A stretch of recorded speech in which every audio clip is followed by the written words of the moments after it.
Brazil ও Argentina পাশাপাশি দেশ হলেও ফুটবল নিয়ে যেন তারা চির প্রতিদ্বন্দ্বী। সারা বিশ্বে দুই দেশের ভক্ত অনুরাগীর সংখ্যাও অসংখ্য। তাদের প্রতিযোগিতা দেখার জন্য মুখে থাকে কোটি কোটি দর্শক। আগামী 16 ডিসেম্বর বাংলাদেশ সময় রাত 11:30টায় মুখোমুখি হবে আর্জেন্টিনা বনাম ব্রাজিল। তবে ফুটবলে নয়, দুই দল মুখোমুখি হচ্ছে ক্রিকেটে।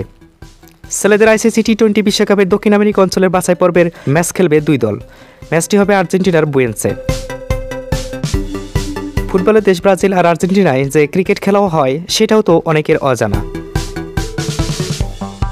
ব্রাজিল 5 বার এবং আর্জেন্টিনা 3 বার ফুটবলে বিশ্ব চ্যাম্পিয়ন হয়েছে, কিন্তু দুটি দেশই আন্তর্জাতিক টি-20 খেললেও এখন পর্যন্ত তেমন কোনো উন্নতি করতে পারেনি।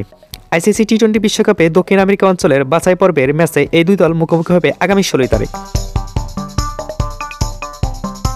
আইসিসি টি-20 বিশ্বকাপে দক্ষিণ আমেরিকা অঞ্চলের বিশ্বকাপ বাছাইয়ের এই দুই দল মুখোমুখি হবে। এর আগে একবার মুখোমুখি হয়েছিল 2009 সালে। সেই ম্যাচে আর্জেন্টিনা জিতেছিল 29 রানে। এরকম স্পোর্টস নিউজ পেতে আমাদের সাথে থাকুন, সিমের সাথে থাকুন, সি মি।